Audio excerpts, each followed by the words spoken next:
And joining us now, Vera Bergen-Gruen, Wall Street Journal national security reporter, and Seth Jones, author and former Defense Department senior official. He's now president of the Defense and Security Department for the Center for Strategic International Studies.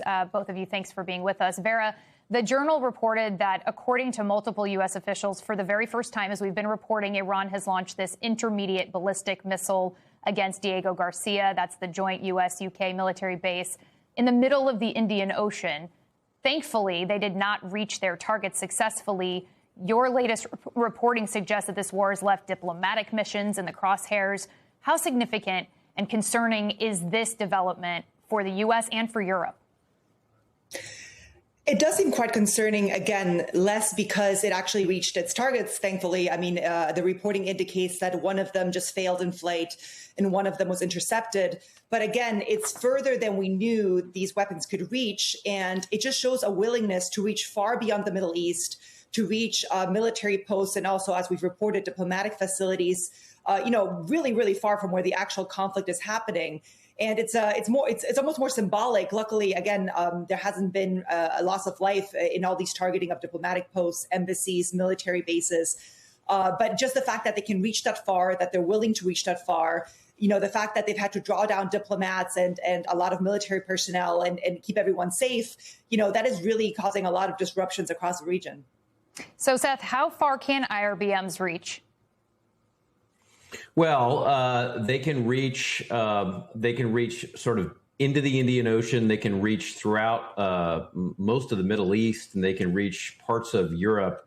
I think actually what's important about the attempted attack against Diego Garcia and the use of intermediate range missiles is it actually does highlight that if the U.S. does indeed try to open up the Strait of Hormuz with Navy and other forces, including coalition forces, the Iranians still do have standoff weapons. They've got ballistic missiles, cruise missiles, and drones. And if they're trying to target locations in areas like the Indian Ocean, Strait of Hormuz is a much closer target. So they still have capabilities left in their quiver right now, which should cause some concern with a lot of these efforts to think about opening up the strait again.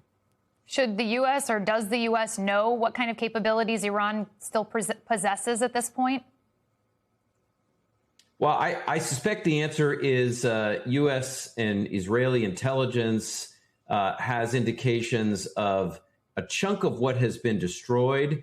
It's much more difficult to see and to use, say, imagery intelligence to understand what is being held underground. So ballistic or cruise missiles that are being stored underground, particularly mobile launch, or also drones. So I suspect they know a chunk of what has been either destroyed or what may be available, but I doubt everything.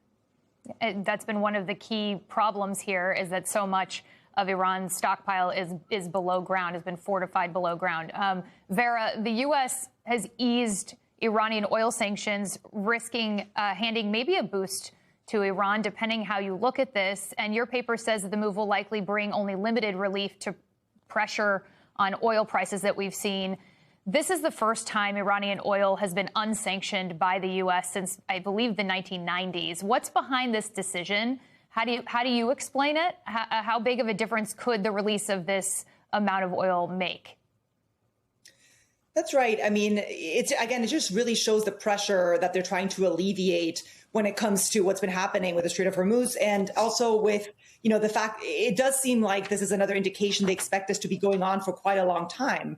They're trying to basically pull out all of these other, I guess you could say, unusual, more creative ways in order to alleviate the pressure. It's not going to be a ton, but, and they've been very careful to say that this is, temporary. It's only a 30-day waiver, and it's only for Iranian oil that's already at sea.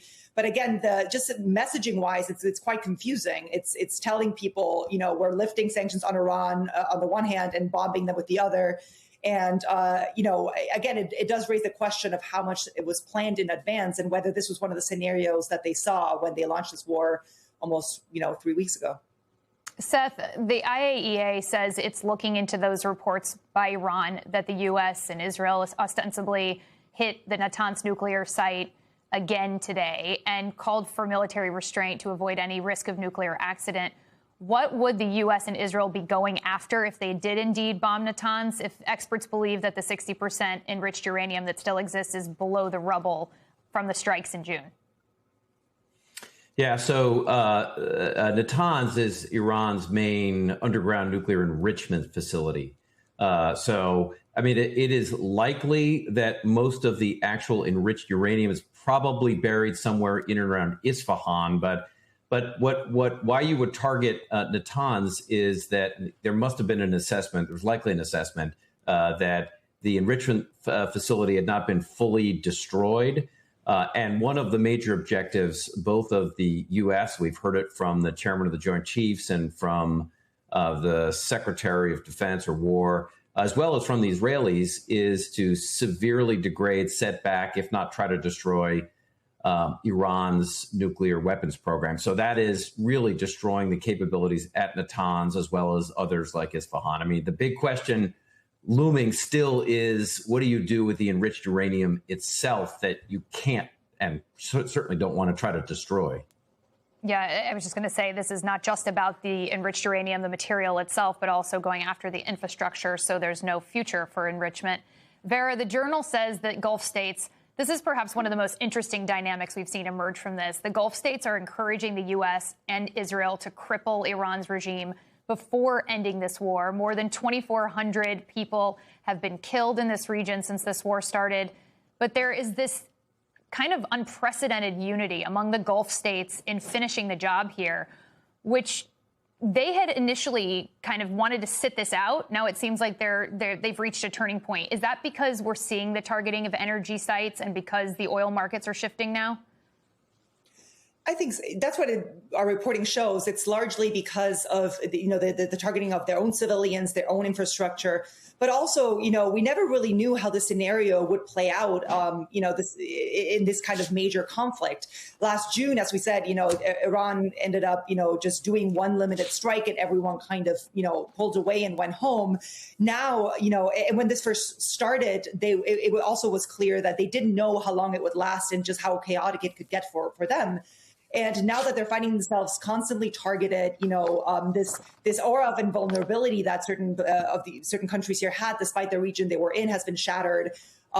Tourism, everything else. They're living in this different kind of world. I think they've realized just how bad things can get, and they don't want that to happen again. So I think we're just seeing that now that we are again entering the fourth week of this war. They are definitely, they're kind of taking a longer view that they never had to take before. And it's really changing the way that these alliances work. Yeah, it's been a fascinating dynamic to behold. Vera Bergen-Gruen and Seth Jones, thank you both for your analysis.